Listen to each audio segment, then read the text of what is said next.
What's going on, everybody? We are here watching a replay review of our good buddy Kurt, and he had a couple concerns about his King's Royal that we're gonna go over. Haven't watched any of this.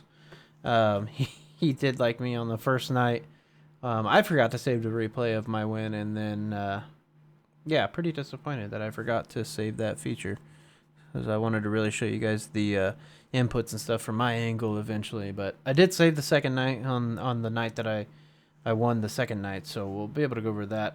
But we won't be able to see Kurt's inputs and stuff here, but we'll do our best, and we'll try to hash out what he's doing wrong. He says that his heat race, he's a disaster on tacky momentum tracks. And in the C and the B main, he wants us to look at his line choice, his corner entry, throttle control, which is hilarious because we can't see your throttle, Kurt, when it's not your replay. And he says he needs to get more consistent. And so we'll go over that. But heat race here, he's in heat race 4. I think we had 6. Yeah, we had 6 heat races. There was a lot of cars in this. A lot of people got signed up for this right away, some netcode. A lot of people signed up for this King's Royal, man. It was a fun event. If you guys missed it, oh, nice 4 wide going into the corner there on lap 1. Yeah, if you guys missed it, man, you got to get an SSR and start running wing cars, because all the special events and stuff are always a pretty good time. I don't remember. This was this must have been the first night, right?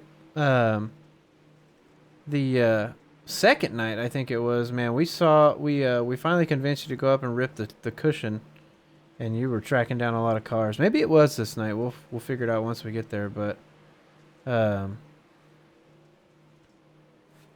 gonna turn this up a little bit so I can hear your car a little bit better.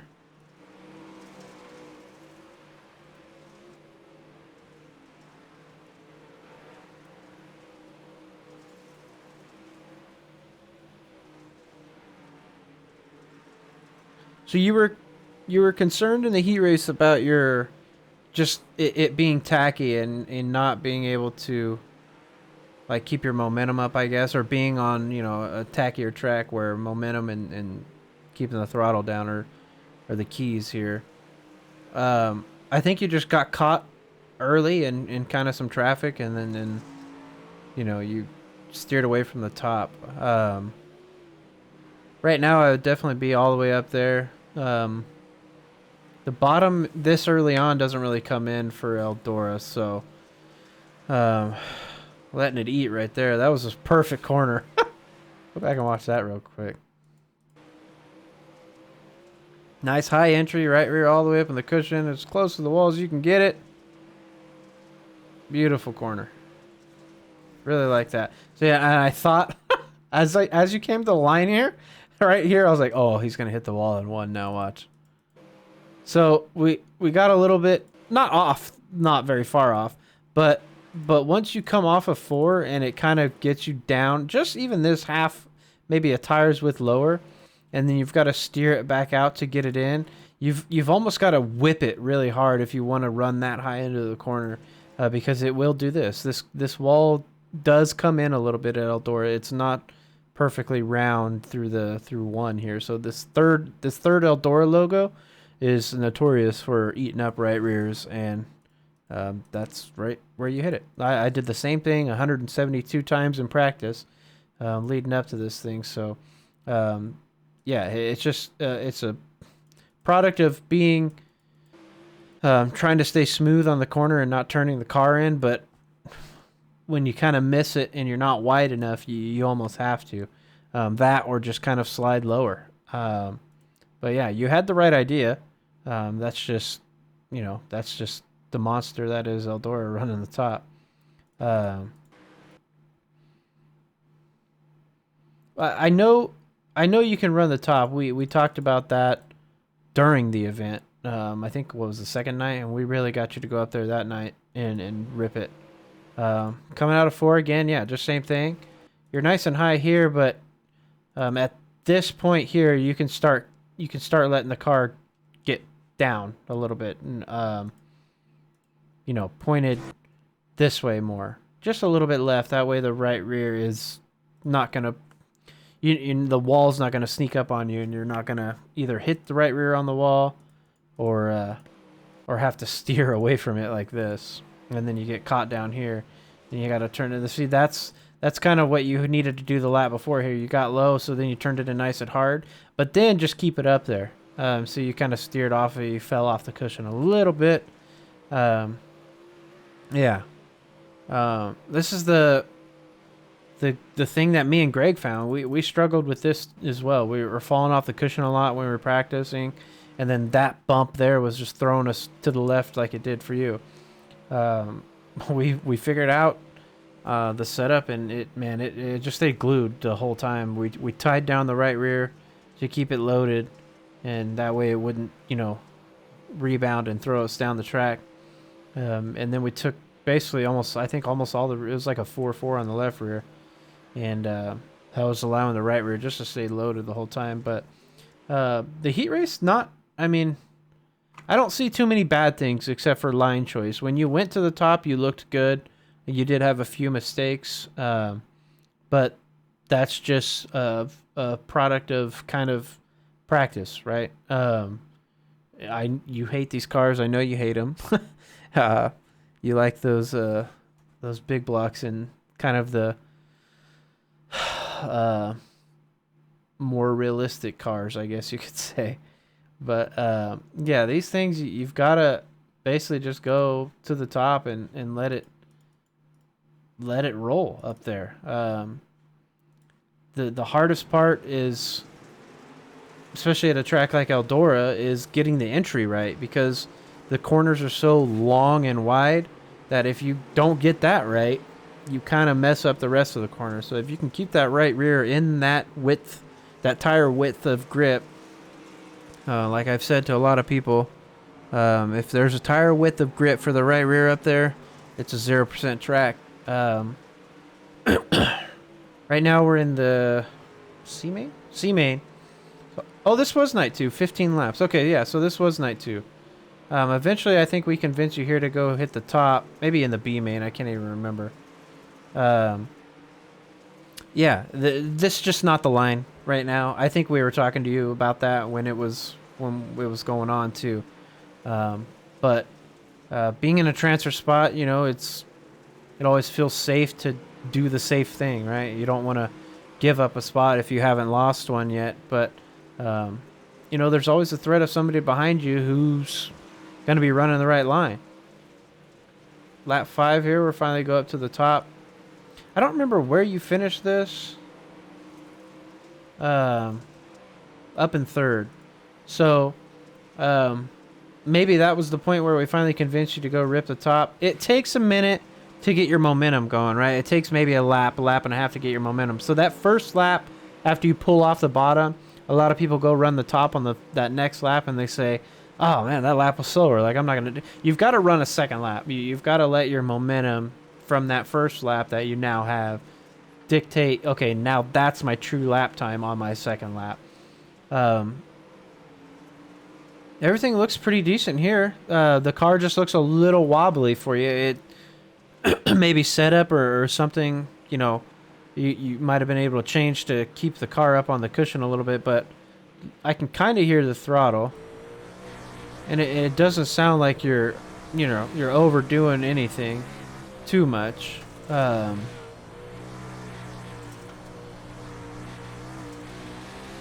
don't remember if you ran the me and Greg setup or not, but yeah, this just seems like the car's unloading on you about mid corner, and then you're kind of having to keep resetting it.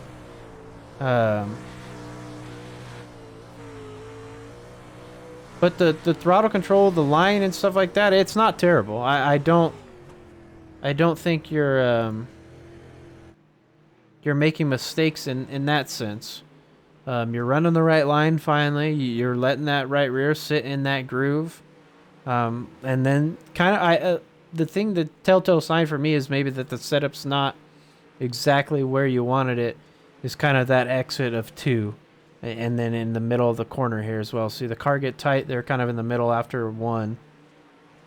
And then it unloads there on the exit of 2. Me and Greg ran 24 wing the whole time.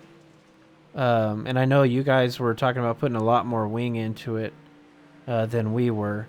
And, you know, when you tighten the car up mechanically and then you also tighten it up aerodynamically,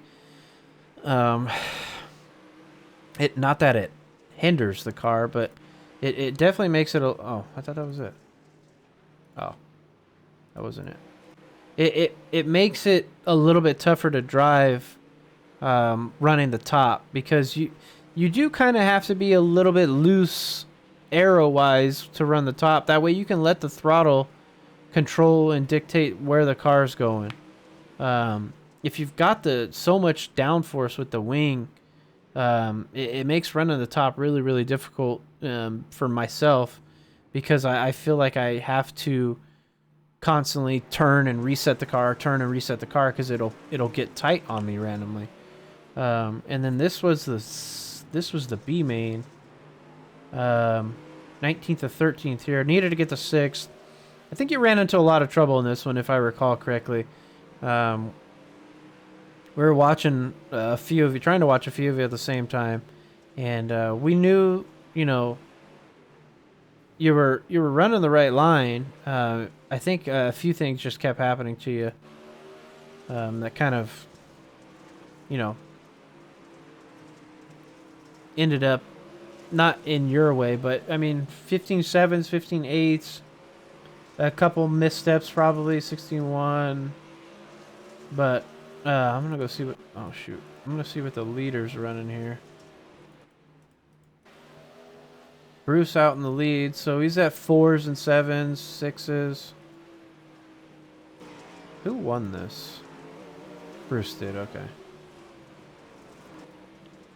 Daniel J. Adam here was probably the fastest car in the B main. And kind of like yourself, he got stuck in a lot of traffic as well, but he went 15th to 5th just running the top. We watched him for a little bit as well.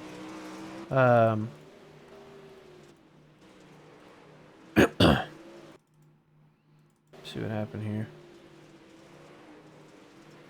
I can see your wings a little bit more forward now, so you probably had that sense of, I feel like I'm pushing tight in the middle of the corner like that, like we had talked about just a second ago.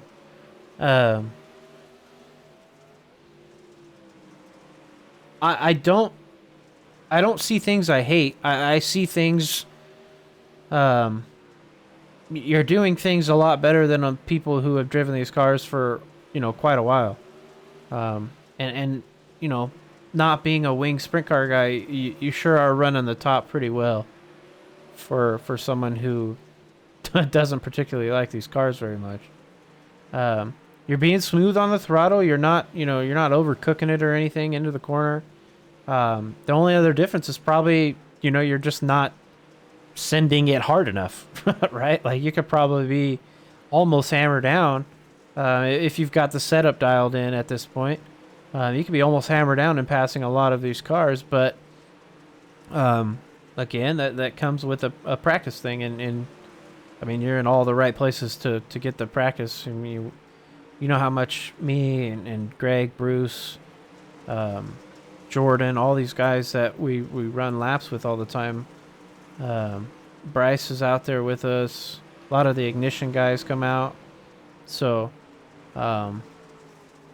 if you're trying to get better at running the top, you know, I always tell people it's not an overnight fix, but you know, I think we put the right setup underneath you for running the top at Eldora, and we might be, you know, cooking with gas here, because everything looks really, really good. I just think maybe the setup was a little bit off for you, and maybe not fit to your driving style. And you could set the car up many different ways: running the bottom, running the middle, running the top. I think you probably came into this thinking like, I'm gonna run the middle or I'll run the bottom, and then you realize you had the confidence and the skill to run the top, and maybe it just wasn't there for you. By now the track's extremely slick. So passing cars is going to be quite a challenge anyway. There's not a ton of grip left out there to make, really high speed passes. Everything's kind of slow rolling right by somebody. But I mean, where the right rear's at on these past few laps, running the top looks really, really good.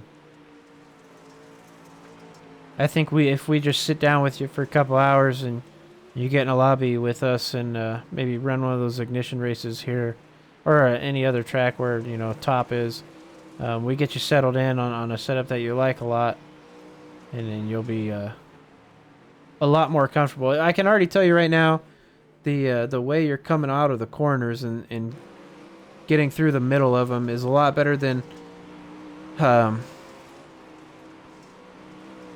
the big mistakes that I usually see. You're staying at the top, you're not letting the car drive down the exit of the corner like this. You're staying up pretty close to the wall. But like I said, this is just a really, really slick track, hard to make passes on right now. You can see as soon as you hit that hole, the car just gets stuck there.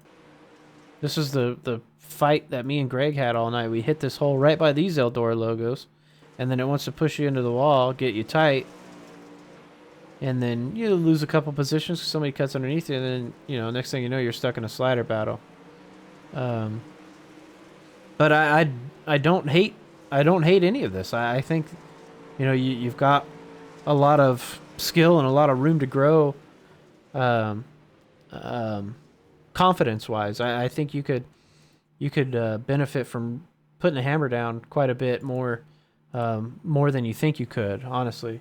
If we jump on board real quick just to listen to some of these laps, I think the car was just kind of unloading on you in the middle of the corner and the exit of the corner, and that's forcing you to kind of play with the throttle a little bit more than you could have if you had something a little bit more tied down to run the top.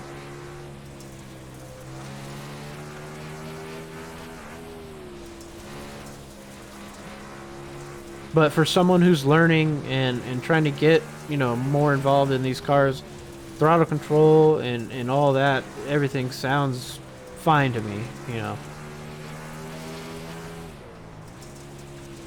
If we go back and look at the heat race real quick, I think this is where, like you said, you struggled a lot more on this track than you did in those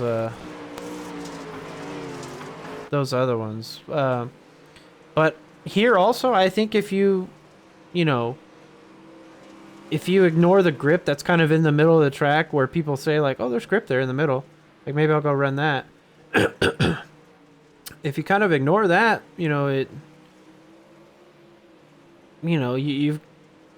got a pretty good skill set to run the top, especially in a heat race where there's that much grip up there. I think you got caught kind of being patient here, trying to figure out what these guys were going to do in front of you when they're battling, and then you kind of just settled on running the bottom for most of it. Other than that, though, I mean, even running the bottom, you look really good. So, nothing that like I said, nothing that I hate in this at all. Nothing to critique, an extreme amount like like I needed to for, I'm not ragging on Scott and Bryce, but we critiqued a lot more with theirs, especially on corner exit for them because they were really pulling down off the track, right? I think Scott was entering the corners too low, running like the bottom middle, and then like turning in sharp, and then Bryce was like not letting the car stick to the wall in the corner of the exit. You don't do that. You're not doing all that very often. You're letting the car keep its momentum up. You're shaking there on the exit of the corner there, but I think you're pressing really hard to try and catch back up, seeing how much you can get out of the car for one lap as you run out of time. And then all of a sudden, lap 10, you go rail the cushion, and it's your fastest lap of the race. So I think just the confidence to rail the cushion like that for 10 laps and then for 30 laps is the key for you. If you can,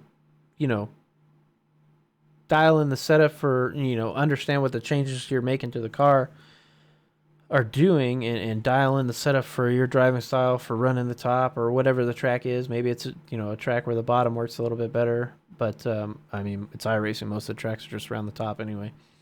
You dial that stuff in, and you'll be amazed at how much more throttle you can put in the car throughout the whole corner. And I wish I had I think I should be able to find myself, right? I wish I had. Well, we were in the same heat race. So I'm running 14.4s, and you're running... where are you at? I thought we were in the same heat race. Didn't I just say we were in the same heat race? Yeah, right here. And you're running... you're 15.4s, 15.1. So that's just the difference in running the top and running the bottom. I think I was probably running the slider line in 3 and 4. Let's go see. But here, I'm not lifting. I was not lifting. I already had my feature set up in because it was pretty slick. Here, I'm just not lifting. I probably maybe got to like 95% throttle there on the entry. But for the rest of the lap, there's no lifting here at all. Let that right rear stay glued into the cushion. Run the slider line when there's nice grip through the middle there. And then, the exit. And then... look at my feature lap times as well. I wish I really had my other replay where I could show you guys this, but 15.9s, 16.0s for a majority of it. A couple mistake laps probably. But we're still hitting 15.9s down here on lap 31 as well, so... by this time we had the wing at probably -8. But this is the difference here. On the exit of 2, absolutely I'm not. I was lifting a lot to keep the car staying up here by the wall. And then, yeah, lifting a lot through here, like a short slider line. It's just about keeping the car pointed dead straight, especially coming out of the corners. Because you shake it loose at all, you just scrub so much speed and you lose momentum. I don't think that's a huge problem for you. You're keeping the car underneath you pretty well. Just probably got a little throttle happy or a little steering happy a couple of times that I saw. But keeping the car underneath you is the biggest thing in these, because if you're not rolling straight, that wing, you let air get on the inside of that wing and hit those sideboards, it slows you down a lot. So you come out of the corner where you need to be going straight, and the wind's not flowing directly over the top of you, north and south, and it's hitting a little bit southeast, maybe whatever direction. You get that wing blowing in the wind a little bit. It's like a parachute, man. So work on that. We'll work on maybe a setup with you sometime this week or something. Maybe if you guys run another practice race or whatever for ignition. We'll put you in a setup and get you figured out for the top and see if we can get the confidence to put more throttle in it and really hash out some... this is where Greg made his mistake, and I got a big lead on him. Sorry, Greg. I didn't mean to show that. Greg doesn't make mistakes, guys. I didn't mean to show this. This didn't happen. But yeah. Nothing else, really. Don't need to drag on. I guess I already have been dragging on, but yeah. Go out there and just see what more throttle does. Like I told the other two guys, excuse me, you don't know the limits until you test them. So if you're not testing the limits and wrecking, you're never going to find that edge. And that's huge in these cars because, we have the wing to help us out. It's providing the downforce we need to be able to rail cushion for 40 laps with a lot of throttle input. So go out and try it out, man. Go smack those Eldora logos over and over and over and get it dialed in, and pretty soon you'll realize how much throttle you can run in these cars when you're running the top. If you go watch my other videos during my weekly setup videos, when I'm running the top at a lot of those tracks, man, sometimes I don't even lift, and that track's on like 60 to 80%. And it's just it's one of those things where you do it long enough, you You get the confidence to do it. You know where the car's at based on, your visual cues and stuff. How much space you have between you and the car, or you and the wall, and the tire and the wall, and you keep it loose, loose enough but tight enough mechanically, loose enough kind of aerodynamically, I guess, and you can really let the throttle kind of dictate where you're going, rather than having to constantly set and reset the car throughout the corner. That was what I really liked about mine and Greg's setup. Felt like we didn't have to turn the car a bunch of times throughout the corner. I could just use the throttle to keep it pinned. I mean, look at that. I never had to steer it back to the left. And then let's go back over here real quick one more time. Once I get into the corner, it's just like use the throttle to keep me pointed the direction I want to go. Lift if I need it to get tight, and use more throttle if I need it to get loose. This was coming to the white flag. There's a caution right here.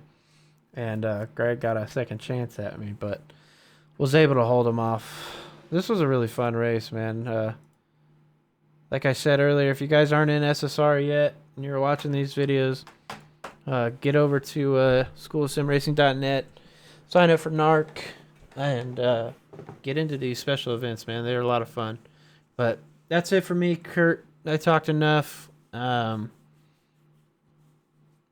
guys hopefully learn something from this.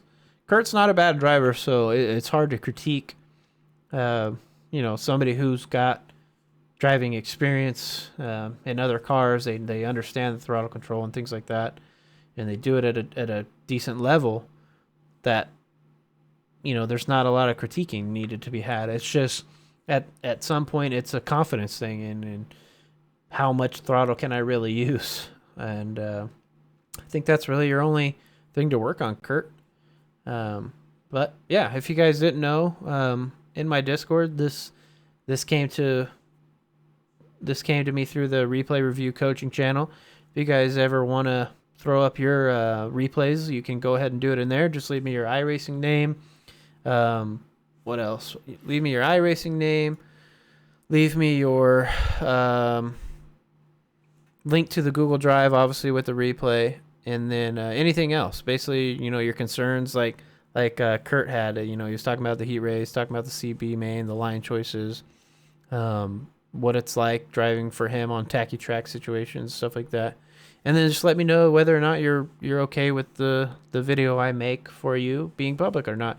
I like to make them public because I think it helps other people, because they might have the same problems that you do, and if they see, hey, that guy's doing the same thing I'm doing, then they hear me say, okay, what's the fix? Then they can come out and do it. A lot of guys with Bryce's video, a couple people messaged me and said, like, I was doing the same thing. Like, I don't let the car flow out of the corner. I don't let it stick near the wall. I always turn it left and shake down the straightaways and stuff. And a lot of people learned a lot from that one. So that was a really, really good one to go over, and a lot of people appreciated that one being public. So, Kurt, we appreciate you letting this one be public, and I hope you guys learned something from it. Everybody take care and have fun out there.